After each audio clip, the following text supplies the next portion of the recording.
Imagine for a moment that you are at the peak of your life. You are thriving, you are healthy, independent, and fulfilled. But there is one thing nagging at you, a thought that creeps in. Why aren't you married yet? This question might come from people around you, or it might even come from within you. The voices are loud, the pressure is real. But what if I told you that the societal expectation might not be the key to your happiness? In fact, what if it's holding you back from living your fullest life? Today, I want to talk to you about something that many of us face, but few of us truly understand: overcoming the societal pressure to marry. Let's start by acknowledging something. This pressure is everywhere. It's in the music we listen to, the movies we watch, the holidays we celebrate, and most of all, the well meaning but often intrusive questions from our family and friends. So, when are you getting married? What? You're not getting any younger, you know. These questions seem innocent enough, but they carry a weight of societal norms, of expectations rooted in history, culture, and tradition. And here is the kicker: society. Society has a timeline for us, a timeline that says by a certain age, we should have found our soulmate, tied to the knot, and started a family. But what if you don't follow that script? What if your story doesn't fit within the lines of this timeline? This is where it gets tricky. From a young age, we are told that marriage is the ultimate achievement, the milestone that validates us as adults. But what does this narrative do to our sense of self?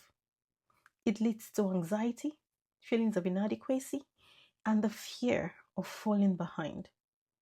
We begin to measure our worth based on whether we are ticking off the single checkbox instead of embracing our individual journeys.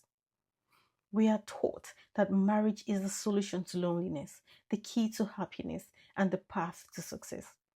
And while for many, marriage can indeed be fulfilling, it's not the only route to those outcomes. We must ask ourselves, are we chasing this because it's truly what we want, or because it's what others expect of us? Now, let's stop right here. I want you to think about something for a moment. Do you feel whole right now? As you are, can you look at yourself and say, I am enough, without needing anyone else to validate you? It's an important question because the truth is, fulfillment doesn't come from marriage, it comes from within. Marriage can be beautiful, but it isn't the finish line. It's not the only way to feel loved, cherished, or valued. You can build a life full of connection, joy, and growth, all while being single. In fact, your personal growth and self discovery can be enhanced when you are not bound by societal expectations. I want to emphasize the power of choice here. You have the freedom to decide what makes you happiest. You can build a life that is true to you without living in the shadow of societal pressure. Think about it. When we take off the weight of those outside expectations, we open ourselves opportunities that are unique to us. There are so many people who are thriving in their single lives, creating careers, traveling the world, nurturing deep friendships, and pursuing their passions. They have unlocked a freedom that comes with being true to themselves. And the best part, they are not waiting for marriage to fulfill them. They are already living a full, vibrant life. Here is the thing: societal norms are just that, norms. They aren't truths. They are simply traditions passed down over generations, often without questioning. What I want you to take away from this today is that you have the right to redefine what success and happiness mean to you. Success is not the same for everyone. For one person, it might be building a family.